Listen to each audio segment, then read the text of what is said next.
The training ground stretched out under 3 suns. Sergeant J1 stood with his platoon of 40 human soldiers, watching the alien troops practice their combat drills. The other soldiers were huge. Some stood 8 feet tall with thick armor on their skin. Others had 4 arms that could hold multiple weapons at once. One species could see in complete darkness. Another could run faster than any human vehicle. J1 had been a soldier for 15 years on Earth.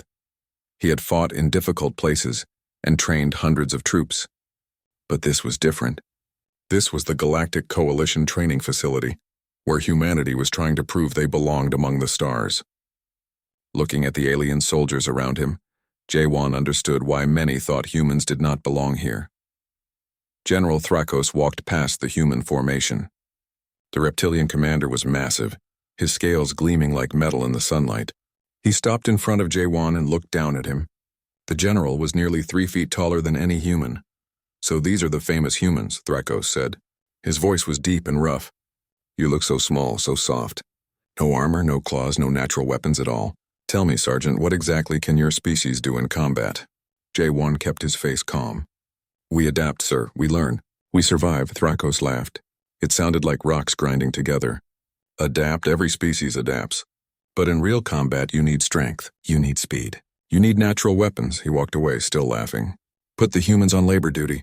They can dig trenches and move supplies. That is all they are good for." The other alien soldiers heard this. Soon the mocking began. They called humans soft skins. They made jokes about how fragile human bones were. During mealtimes, the larger species would push humans aside, taking their food. When humans tried to join combat exercises, they were given impossible tasks designed to make them fail. Lieutenant Minsu was younger than J1, fresh from Earth's military academy. He had graduated top of his class with honors in tactical planning. Here, nobody cared about his education. When he tried to present a defensive strategy he had developed, the alien commanders did not even look at his plans. "Your primitive tactics are not needed here," one commander told him. "We have been fighting wars for thousands of years. Your species just learned to leave your own planet. Go clean the weapon storage. That is work suited for humans." Minsu felt anger burning in his chest, but he controlled it. He took his squad and went to the weapons storage as ordered. While cleaning, he studied every weapon system carefully. He memorized how they worked, their strengths, and most importantly, their weaknesses. Private Sung Ho was the youngest human soldier on the base. He was barely 20 years old and terrified of the alien soldiers. The first time he saw a Craven warrior up close, he froze. The creature had 4 arms, sharp teeth, and moved like a predator. It looked at Sung Ho the way a cat looks at a mouse. "What are you staring at, little pink thing?" The Craven warrior growled. "Never seen a real soldier before?" Sung Ho found his voice. "No, sir." "I have not," the Craven laughed. "At least you are honest. Too bad honesty will not save you in battle. You humans will die quickly when real war comes. Better to surrender fast. Maybe your masters will keep you as slaves instead of killing you." But Sung Ho watched and learned. He noticed that the Craven warriors were strong and fast, but they always attacked the same way. They relied on their natural advantages so much that they never changed their tactics. He wrote down everything he observed in a small notebook. Corporal Hyojin was a medic and explosives expert. She had served in dangerous places on Earth where resources were limited, and creativity was necessary for survival. One day during training, her squad was given an exercise. They had to disable an enemy position, but they were given no weapons and very little time. The alien commanders expected the humans to fail. Instead, Hyojin used chemicals from the medical supplies and materials from the construction site to create explosive devices. Her squad completed the exercise faster than any other unit that day. General Thrakos was not impressed. He was angry. "This is not acceptable," he said. "You used dirty tricks. Improvised weapons. This is not how honorable soldiers fight. In real combat, you use proper weapons and face your enemy directly. What you did is cowardly." Hyojin stood at attention. "With respect, General, we completed the mission with the resources available. Is that not what soldiers do? Real soldiers have honor," Thrakos replied. "They do not use tricks. From now on, humans will not participate in combat exercises. You will only do support work. That is my final decision." That night, J1 gathered his platoon in their barracks. The humans were tired and frustrated. Many wanted to quit and return to Earth, Why stay where they were not wanted or respected? Listen to me, J1 said quietly. They think we are weak. They think we are useless. Maybe they are right about some things. We are not as strong. We are not as fast. We do not have armor or claws, he paused. But we have something they do not have. We can think differently. We can adapt. We can survive in ways they cannot imagine. What good does that do us here? One soldier asked. They will never let us prove ourselves. Then we wait, J1 said. We train. We learn everything we can about how they fight. We study their weapons, their tactics, their weaknesses. And when the time comes, when we finally get a chance to show what humans can do, we will be ready. 2 weeks later, assignments were posted. Most alien units were sent to important defensive positions near Coalition headquarters. The humans received a different assignment. They were being sent to New Jedju, a remote mining colony on the edge of explored space. It was a quiet posting where nothing ever happened. It was clearly a punishment. General Thrakos personally delivered the news. You will guard a mining colony. Keep the workers safe from minor problems. Try not to embarrass yourselves too badly. This is the best use for human soldiers. The aliens laughed as the humans packed their equipment. One species made bets on how quickly the humans would request transfer back to easier duty. Another joked that humans would probably run away at the first sign of danger. As their transport ship prepared to leave, Captain Vex of the insectoid Chitauri approached J1. Unlike the others, Vex had been quietly watching the humans. Sergeant, Vex said in his clicking voice, I saw what your medic did with those improvised explosives. That was impressive, J1 nodded. Thank you, Captain. The others think you are weak, Vex continued. They think this is certain, but I am not sure they are correct. I think perhaps they are making a mistake. He paused. Be careful out there, Sergeant. The frontier is more dangerous than they tell you. With that warning, the humans departed for New Jedju. The journey took 2 weeks. During that time, J1 drilled his platoon constantly. Minsu created defensive plans for every possible scenario. Heijin taught everyone how to make weapons from common materials. Sungho studied the colony's layout and surrounding terrain from the ship's database. When they arrived at New Jedju, the colony administrator seemed disappointed. They sent humans, he said. I requested a proper military garrison. What am I supposed to do with 40 humans? You can let us do our job, J1 replied calmly. Where do you want us to set up our defensive positions? The administrator waved his hand dismissively. Wherever you want. Nothing ever happens here anyway. This colony has not had a security problem in 20 years. The humans got to work immediately. They dug trenches, built bunkers, and set up defensive positions around the colony perimeter. The civilian workers watched and made jokes. Why were these humans working so hard when nothing bad ever happened here? But the humans kept working. They turned the colony into a fortress piece by piece. They stockpiled supplies in hidden locations. They created backup communication systems. They mapped escape routes and rally points. Do you really think we will need all this? Sungho asked one evening as they finished another defensive position. Jae-won looked at the stars above them. I hope not. But if trouble comes, we will be ready. That is what soldiers do. Far away in another part of the galaxy, War Chief Krell of the Craven Dominion was studying intelligence reports. His species was always looking for new worlds to conquer, new species to enslave. One report caught his attention. A human colony, defended by only 40 soldiers, thousands of civilians with no military protection, far from any coalition support. It was perfect, Krell smiled, showing his sharp teeth. Prepare the fleet, he ordered. We attack in 3 weeks. This will be an easy victory. Humans are weak. Everyone knows this. On New Jedju, the human garrison continued their preparations. They trained every day. They improved their defenses. They watched and waited. They did not know that war was coming, but when it arrived, they would show the galaxy what human soldiers could really do. The alarm screamed through New Jedju colony at dawn. Sergeant Jae-won was already awake, as he always was before sunrise. He ran to the command center where Private Sungho was staring at the sensor displays with wide eyes. 3 ships, Sergeant, Sungho said, his voice shaking. Big ones. They just appeared in orbit. The computer identifies them as Craven warships. Jae-won felt his stomach tighten, but his face stayed calm. He had trained for 20 years to keep his fear hidden.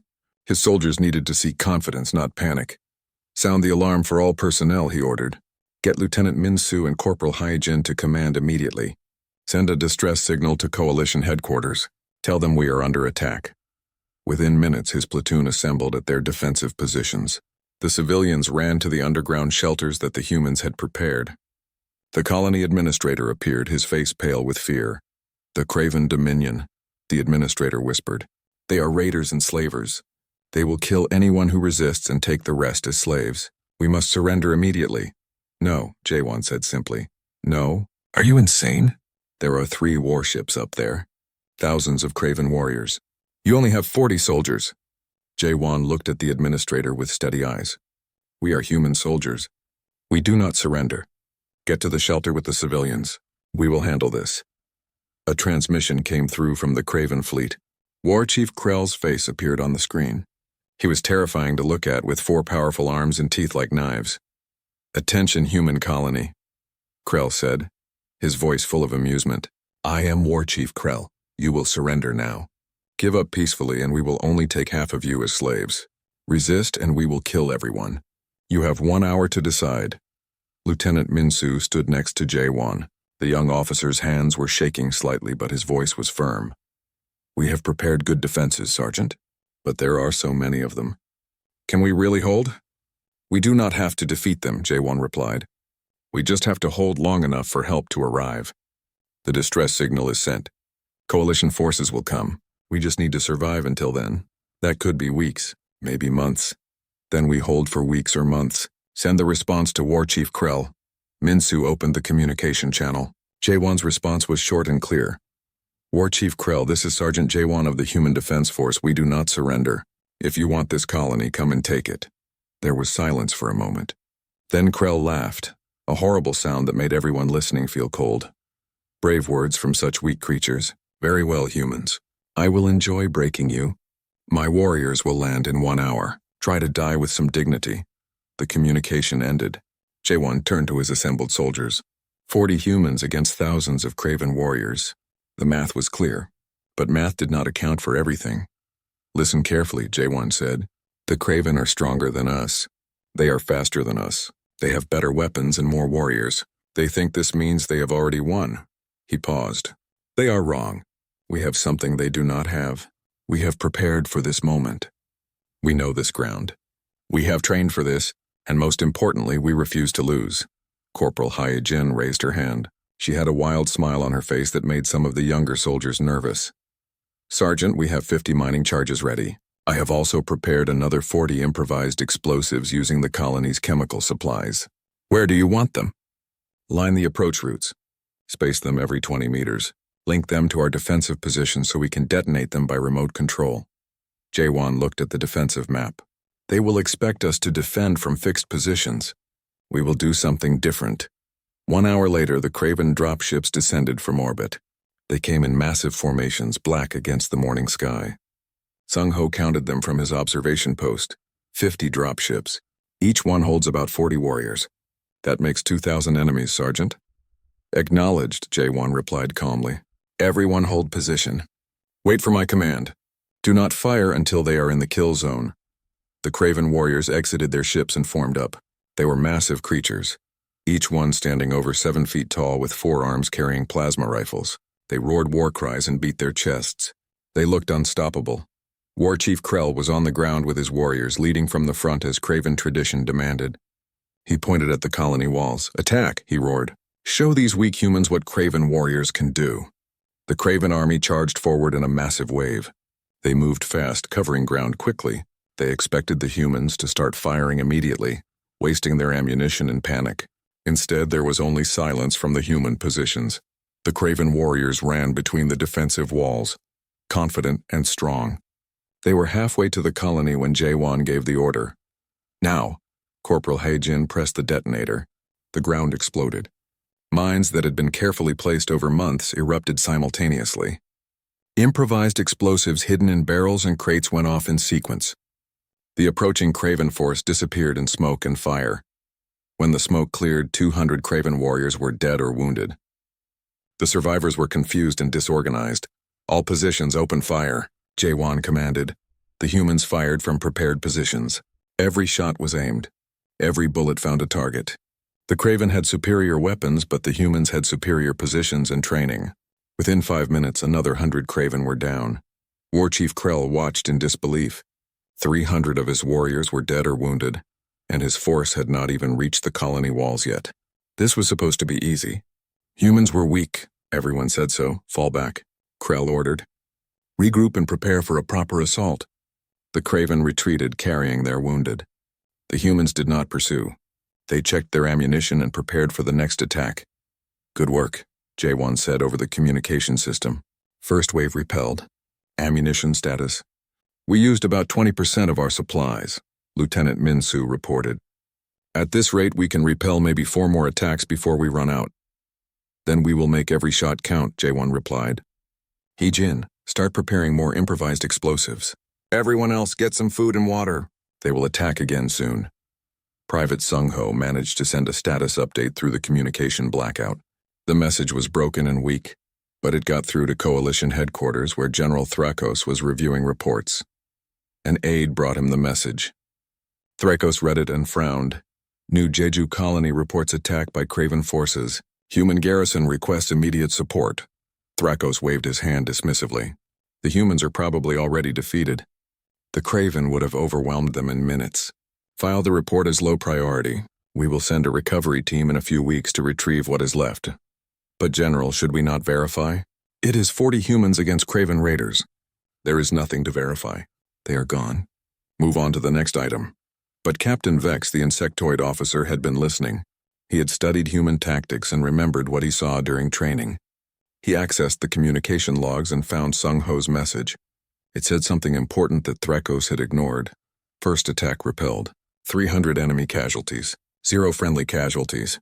Preparing for sustained defense. Vex read the message 3 times to make sure he understood correctly. The humans had stopped the first Kraven assault. With no losses. That should have been impossible.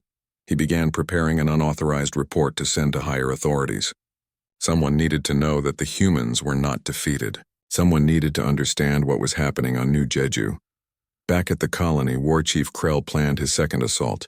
He was angry now. The humans had embarrassed him with their tricks and traps. But tricks only work once. This time he would be careful. This time he would crush them properly.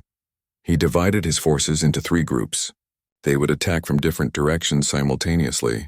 The humans could not defend everywhere at once. His warriors were eager for revenge. They would show these weak creatures what happened when you defied the Kraven Dominion. The second attack came at sunset. 1,500 Kraven warriors assaulted the colony from 3 sides at once. They moved more carefully this time, watching for traps and mines. But Lieutenant Minsu had anticipated this. The humans did not meet them at the walls. Instead, small teams moved through tunnels and maintenance passages, attacking from unexpected angles. They used hit-and-run tactics, firing a few shots and then disappearing before the Kraven could respond.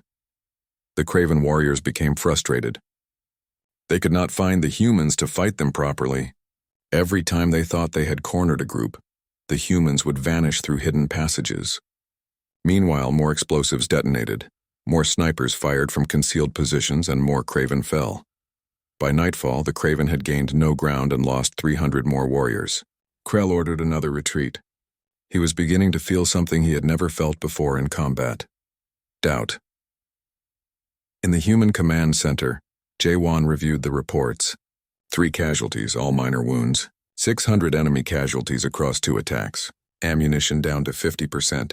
The colony's manufacturing facilities were working constantly to produce more improvised explosives and convert mining equipment into defensive weapons. How long can we keep this up? Minsu asked. Jae-won looked at the map. 3 weeks had passed since the siege began. New Jeju colony was barely recognizable. Buildings were damaged by weapons fire. The once clean streets were marked by blast craters. The defensive walls showed the scars of constant fighting. But the human flag still flew above the command center. Sergeant Jae-won looked at his platoon during the morning briefing. They were exhausted. Everyone had lost weight. Their uniforms were dirty and torn. Some soldiers had bandages covering wounds, but their eyes were still sharp and determined. 31 soldiers remained combat effective. 9 were dead, their bodies buried in a small cemetery behind the command center. The Kraven had lost over 1,200 warriors. The math favored the humans, but math did not account for exhaustion, dwindling supplies, or the crushing weight of constant combat. War Chief Krell was planning something new. Private Sung Ho had intercepted Craven communications during the night. The enemy was preparing their final assault, and this time they were bringing their biggest weapons, orbital bombardment.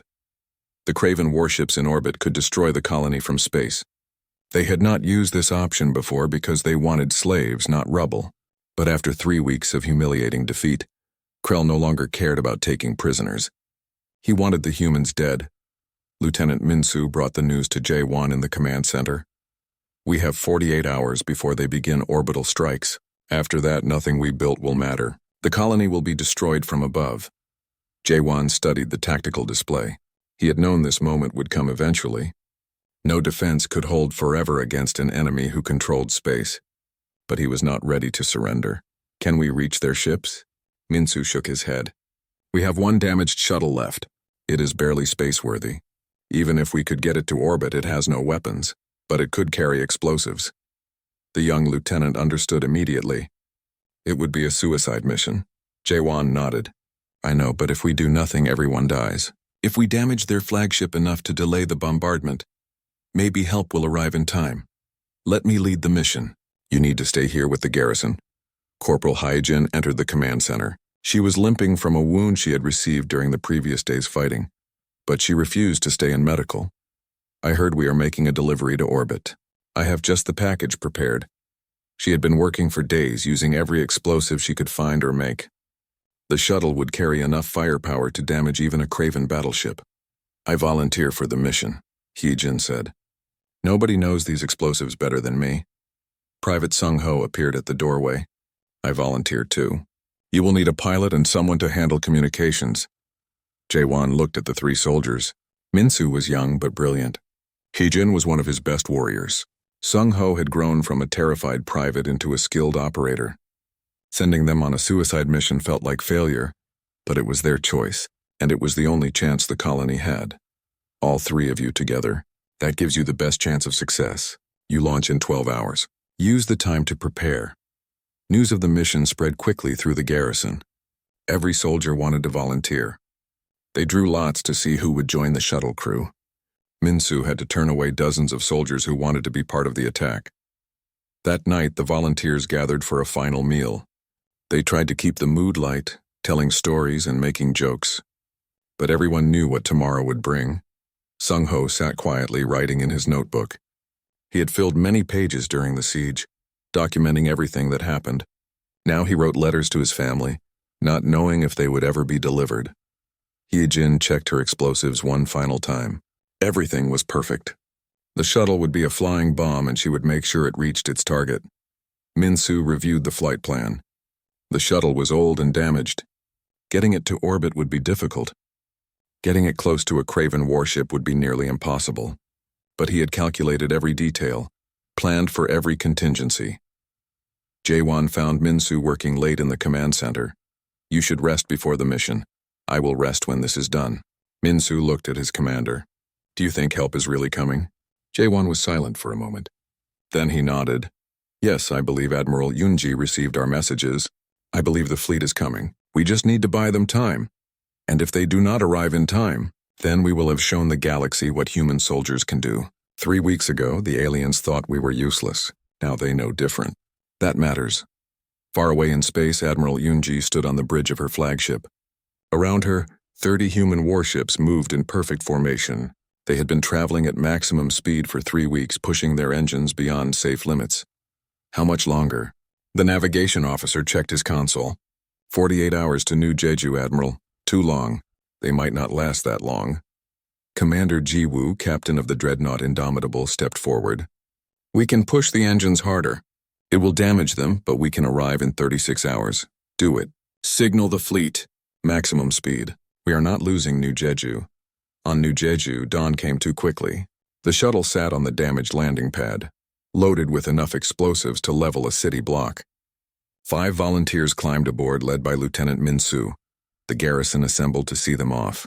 Nobody spoke. There was nothing to say that had not already been said. Jaewon saluted the volunteers. They saluted back, then boarded the shuttle. The engine started with a rough sound. The shuttle was never meant to fly again, but human engineers had worked miracles to make it spaceworthy for one final mission. The shuttle lifted off, climbing slowly into the sky. Everyone on the ground watched until it disappeared from sight. In orbit, War Chief Krell watched the shuttle approach with amusement. A damaged shuttle trying to attack my flagship? These humans are either brave or insane. His weapons officer spoke up. Should we destroy it, War Chief? Not yet, let them get close. I want to see what they think they can accomplish with that flying junk. On the shuttle, Minsu pushed the engines as hard as they would go. The craft shook and groaned, but it kept accelerating. They were committed now. He-Jin armed the explosives. Every charge was connected to a dead man switch. If they were killed before reaching the target, the explosives would still detonate. Sung-Ho sent one final message to the colony. He kept it simple. For humanity, for New Jeju, for everyone who said we could not do this. The Craven flagship grew larger in their view screen. Its weapons were tracking them now, ready to fire. War Chief Krell realized too late what was happening. This was not an attack. It was a kamikaze strike fire. Destroy that shuttle now. Plasma fire tore through the shuttle. The hull breached. Systems failed, but momentum carried the wreckage forward, directly toward the flagship. Yi-Jin had seconds left. She looked at Minsu and Sung-Ho and smiled. See you on the other side, boys. She triggered the detonator. The explosion was visible from the surface of New Jeju. A brilliant flash of light in orbit, like a new star being born. The Craven flagship reeled from the blast. Its main weapons were destroyed. Its shields were down. The ship began drifting, crippled but not destroyed. War Chief Krell pulled himself from the wreckage on his bridge. Half his crew was dead. The ship was barely functioning, and the humans who flew that shuttle had accomplished the impossible.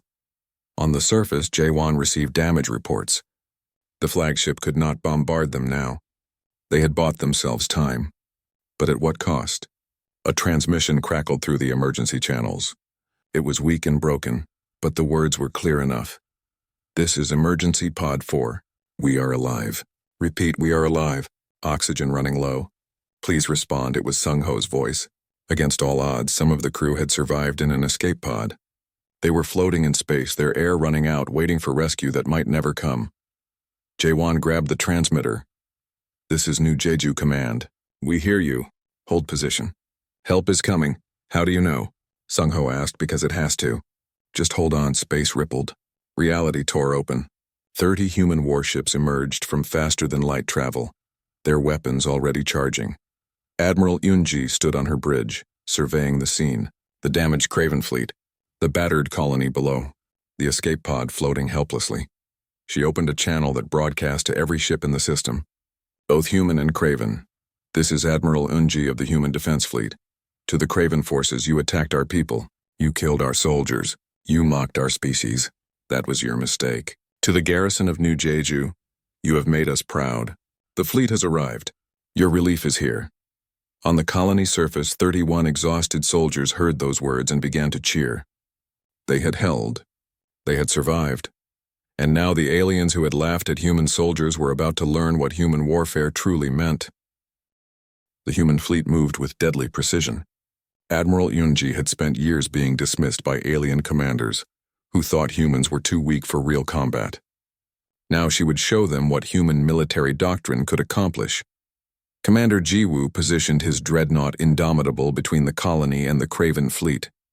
The massive warship bristled with weapons, its armor plating scarred from dozens of previous battles.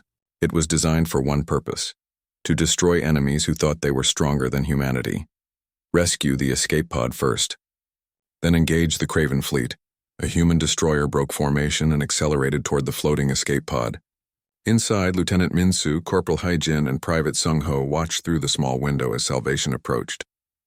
Their oxygen was nearly gone. Another 10 minutes and they would have suffocated. Sung-Ho felt tears running down his face. He tried to speak but could not find words. Minsu put a hand on his shoulder. We made it. We all made it. The destroyer's bay doors opened, pulling the escape pod inside. Medical teams were waiting. Within seconds, the 3 survivors were being treated for injuries and decompression sickness. On New Jeju's surface, Assault shuttles descended carrying fresh troops and supplies. The battered garrison watched in amazement as Marines in clean uniforms jumped out, ready for combat. A Marine captain approached Sergeant J1 and saluted sharply. Captain Hayes reporting, "Sergeant, we are here to relieve your position." J1 returned the salute, suddenly feeling how tired he was. His legs were shaking. When was the last time he had slept properly? 3 weeks ago. Thank you, Captain. The perimeter is secure for now, but the Kraven have over 800 warriors remaining on the surface. Not for long. Hayes looked up at the sky where the fleet was maneuvering. The Admiral has plans for them. In orbit, War Chief Krell watched the human fleet with growing fear. His flagship was crippled. His warriors on the ground were trapped. And the human warships were positioning themselves with a coordination that spoke of training and experience far beyond what he had expected. He opened a channel to Admiral Unji, hoping to negotiate. "Human Commander, I am War Chief Krell. I propose a ceasefire. We will withdraw our forces if you allow us to leave peacefully." Admiral Unji's face appeared on his screen. She looked at him with cold eyes that held no mercy. 3 weeks ago, you attacked a colony of civilians defended by 40 soldiers. You killed 9 of my people. You tried to take our civilians as slaves. You laughed at human weakness. Now you ask for mercy? Krell felt his pride warring with his fear. "We are warriors. We seek honorable combat. There is no honor in attacking civilians. There is no honor in mocking soldiers who defended their people with everything they had. You want to know about human warfare, War Chief? Let me educate you." The human fleet opened fire. It was not the chaotic battle that Kraven warriors preferred, where strength and aggression determined victory. This was something else entirely. The human ships moved in perfect coordination, their targeting systems linked together. When one ship fired, the others adjusted their positions to create overlapping fields of fire. When a Kraven vessel tried to maneuver, the humans had already predicted the move and blocked the escape route. Commander Jiwoo led the Indomitable straight at Krell's damaged flagship. The Kraven ship was still dangerous, its remaining weapons firing desperately, but the Dreadnought's armor absorbed the hits while its weapons systematically dismantled the Kraven defenses. This is for the soldiers who held New Jedju for 3 weeks. This is for every human you called weak. The Indomitable's main guns fired. The Kraven flagship's engines exploded. The ship went dead in space, powerless and defeated. Across the system, human vessels were destroying or disabling Kraven ships with ruthless efficiency. What should have been a fleet battle lasting hours was over in minutes. The Kraven had superior physical strength and powerful weapons, but they could not match human tactical coordination. On the surface, the Kraven warriors found themselves surrounded. Human marine dropships had landed all around their positions. Speakers blared messages in the Kraven language. "Attention, Kraven forces. You are surrounded and cut off from orbital support. Your fleet has been defeated. Surrender now and you will be treated as prisoners of war. Resist and you will be eliminated." Many Kraven warriors refused to surrender. They were bred for combat, taught that retreat was shameful. They charged the human positions with roars of defiance. The human Marines were ready. They had studied the recordings of how J1's garrison fought. They used the same tactics, improved with fresh troops and better equipment. Kraven warriors who had terrified the galaxy for centuries discovered that aggression without strategy was just noise. By sunset, it was over. The Kraven fleet was destroyed or captured. The ground forces had surrendered or been eliminated. The 3-week siege of New Jeju had ended in total human victory. Admiral Unji descended to the colony in her personal shuttle. She wanted to meet the garrison that had held out for so long against impossible odds. Sergeant J1 and his remaining soldiers stood in formation outside the command center. They looked terrible, covered in dirt and dried blood, their uniforms in tatters. But they stood straight and proud. Unji walked down the line, looking each soldier in the eye. These were not the polished Marines from her fleet. These were veterans now, hardened by weeks of constant combat. She stopped in front of J1 and saluted. "Sergeant J1, on behalf of humanity and the Human Defense Fleet, I salute your courage and dedication. You and your soldiers have proven what human warriors can accomplish." J1 returned the salute. "We just did our job, Admiral. Your job was to hold this colony until relief arrived. You held it for 3 weeks against an enemy that outnumbered you 50 to 1. That is not just doing your job. That is extraordinary. One of the younger soldiers spoke up, his voice shaking with emotion. "Admiral, everyone said humans were weak. Everyone said we could not fight. Did we prove them wrong?" Yunji smiled. She had heard the recordings of the mockery humans faced during training. She had read reports of how aliens dismissed human soldiers as useless. "Soldier, the entire galaxy is watching this system right now. They saw your garrison hold off thousands of Craven warriors. They saw our fleet destroy a Craven battle group in minutes. Nobody will ever laugh at human soldiers again." Indeed, the galaxy was watching. Captain Vex had continued broadcasting everything that happened at New Jedju. Every alien military commander in the coalition had seen the human defense. They had watched in disbelief as 40 humans accomplished what should have been impossible. General Thrako sat in his office, reviewing the battle reports for the 10th time. He could barely believe what he was reading. The same humans he had assigned to manual labor had held off an army. The species he had mocked had destroyed a Craven fleet with minimal losses. His aide entered the office nervously. "General, the Coalition Council is demanding your presence. They want to discuss human integration into the military command structure." Thrako stood up slowly. He had been a general for over 2 centuries, fought in countless battles, commanded armies across dozens of worlds. In all that time, he had never been wrong about a species' military capability, until now. Back on New Jeju, the victory celebration was quiet. The garrison was too exhausted for loud festivities.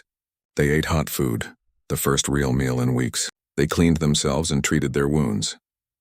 They mourned the 9 soldiers who had not survived to see the fleet arrive.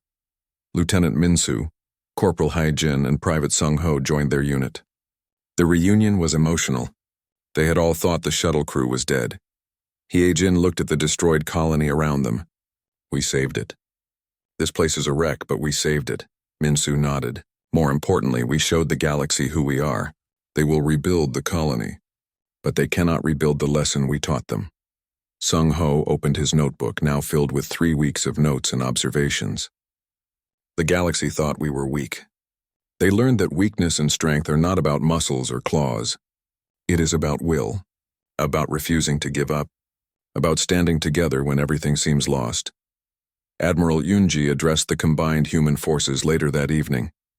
"Today marks a turning point for humanity in the galactic community. We are no longer the newcomers to be dismissed and mocked. We are warriors who have earned respect through deeds, not words. The soldiers of New Jeju showed the galaxy what human determination looks like. Our fleet showed them what human warfare looks like. Together we have announced to the universe that humanity is here to stay." The Marines cheered. The garrison, too tired to cheer loudly, smiled and nodded. Jae-won looked up at the stars. Somewhere out there, alien commanders were re-evaluating everything they thought they knew about humans. Military academies would study the defense of New Jeju for years to come. The mockery was over. A new era had begun. 3 months after the Battle of New Jeju, the Galactic Coalition Military Academy looked different. Human instructors walked the halls alongside alien officers. In the training grounds, mixed units of humans and aliens practiced tactics that combined the best of both approaches. Sergeant Jae-won stood in front of a classroom filled with young officers from a dozen different species. He wore his dress uniform now, decorated with medals he never expected to receive. Behind him, a large screen displayed footage from the siege. What you are about to see is 3 weeks of combat condensed into 1 hour. Pay attention not to the weapons we used, but to how we used them. War is not about having the biggest guns or the strongest warriors. It is about using what you have in the smartest way possible. The students watched in silence as the recordings played. They saw improvised explosives stop the first Craven charge. They saw human soldiers using tunnels and hidden passages to attack from unexpected angles. They saw 40 humans accomplish what military theory said was impossible. A young Craven warrior raised his hand, his voice respectful in a way that would have been unthinkable months ago. "Instructor Jae-won, my species values strength and direct combat. How do we learn to fight like humans when it goes against our nature?"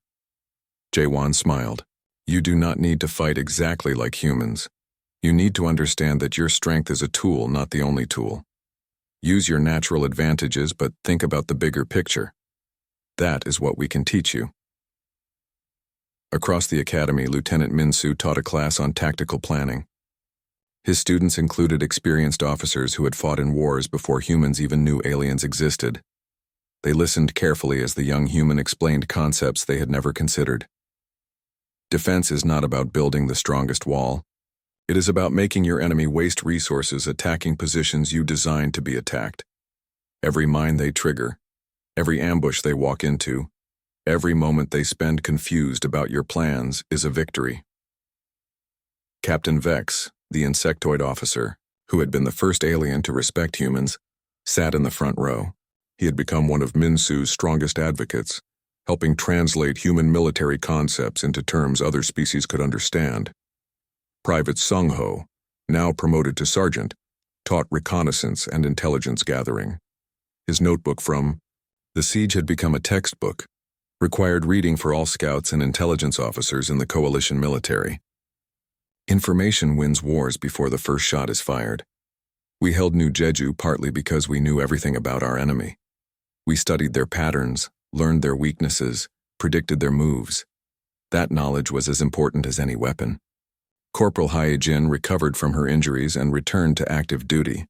She taught a class that no alien military had ever considered necessary before: improvised warfare and resource management. Most species rely on their technology and weapons. But what happens when those run out? What happens when you are cut off from supplies? Humans learned long ago that anything can be a weapon if you are creative enough. Today, I will teach you to see possibilities where others see nothing. Her students, including several high-ranking officers, learned to make explosives from common materials, turn mining equipment into defensive weapons, and create communication devices from salvaged parts. Skills that seemed primitive to aliens proved to be incredibly valuable. Admiral Yunji was promoted to Joint Coalition Forces Command, the first human to hold such a high position. She worked with General Thrakos, who had become one of her strongest supporters after admitting his errors. They stood together in the command center, planning the defense of the coalition's border territories against potential threats. "Your species has changed how we think about warfare," Thrakos said. "Before humans, we relied on what we were naturally good at. We never thought to combine different approaches or learn from species weaker than ourselves. We are not weaker, just different. Humans learned long ago that we had to be smarter because we were not as physically powerful as many predators on our home world. That necessity became our strength." Thrakos nodded slowly. "I was wrong about your species. I dismissed you because you did not fit my understanding of what a warrior should be. I will not make that mistake again." On New Jeju, reconstruction was nearly complete. The colony had been rebuilt stronger than before, with defensive systems designed by both human and alien engineers. A memorial stood in the center of the colony, listing the names of the 9 soldiers who died during the siege. Visitors came from across the galaxy to see where the famous battle took place. They walked the defensive positions, saw the tunnels and bunkers, and read the historical markers explaining what happened. Many aliens who had once mocked humans came to understand that strength took many forms. The colony's civilian administrator, who had wanted to surrender on the first day, gave tours to important visitors. I will be honest with you. When Sergeant Jaewon and his 40 soldiers arrived, I thought we were doomed. When the Craven attacked, I begged them to surrender. But they refused. They said humans do not give up. I did not believe them. He paused, looking at the memorial. Now I understand what human determination means. They saved all 3,000 of us. They showed the galaxy that courage is not about size or strength. It is about will. In the Craven Dominion's territory, War Chief Krell sat in a prison cell. He was not executed, despite his war crimes. The coalition believed in justice through law, not revenge. He spent his days being interviewed by military historians who wanted to understand what went wrong. Captain Vex visited him one day, curious about the warrior's perspective. "Do you understand now why you lost?" Krell was silent for a long time. Then he spoke quietly, his 4 arms hanging limply at his sides. "I thought war was about who was stronger. I thought having more warriors and better weapons meant automatic victory. The humans taught me that war is about who thinks better, who adapts better, who refuses to lose even when losing seems certain." He looked at Vex with something like respect in his eyes. They were not the strongest warriors, but they were the best soldiers. News of the Craven defeat spread through the Dominion's conquered territories. Several species saw New Jedju as proof that the Craven could be beaten. Rebellions began on 3 worlds. The mighty Dominion, which had seemed unstoppable for centuries, found itself struggling with internal conflicts. High Commander Zorth, the Dominion's supreme leader, watched his empire begin to crack.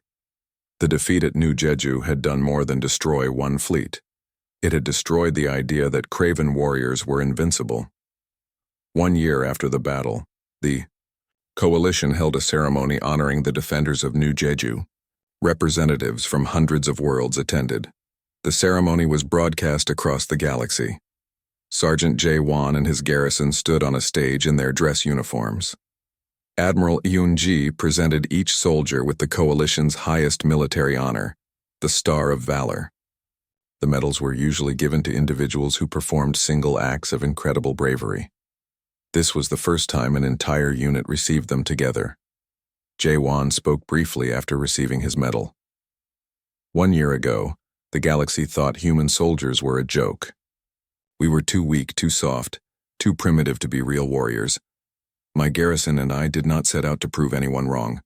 We just did our duty. We protected the people depending on us. We held our ground because that is what soldiers do. If our stand taught the galaxy anything, I hope it taught them that assumptions are dangerous. Never judge what someone can do based on what they look like. The audience of alien dignitaries stood and applauded. Many of them had once laughed at humans. Now they stood to honor them. After the ceremony, Lieutenant Min-soo walked through the academy grounds with Captain Vex. The young human officer was still amazed by how much had changed. 1 year ago, nobody would listen to my tactical plans. Now I teach classes to officers who have been soldiers longer than I have been alive. You earned that respect. Vex's compound eyes gleamed in the light. When I first saw humans during training, I thought the others were right to mock you. You seem so fragile. But I watched you during exercises. I saw creativity where others saw weakness. I saw determination where others saw stubbornness. That is why I kept broadcasting what happened at New Jedju. The galaxy needed to see what I saw. Thank you for believing in us before anyone else did. I did not believe in you at first. You taught me to believe in you. That is the difference. On Earth, the story of New Jedju became legendary. Children learned about the siege in school. Military recruits studied Sergeant Jae-won's tactics. The 40 soldiers who held the line became heroes, though most of them insisted they were just doing their duty. Sung-ho published his notebook as a book called 3 Weeks, A Soldier's Story of New Jedju. It became a bestseller on dozens of worlds. The young man who had been terrified during the first Craven attack was now a respected author and instructor. Hyojin returned to active duty but also consulted with civilian companies. Her expertise in improvised weapons and resource management proved valuable in disaster response and remote operations. She helped colonies prepare for emergencies, teaching them that creativity could save lives. Commander Jiwoo continued to command the Indomitable. His dreadnought became the flagship for the first true multi-species fleet, where human and alien crews worked side by side.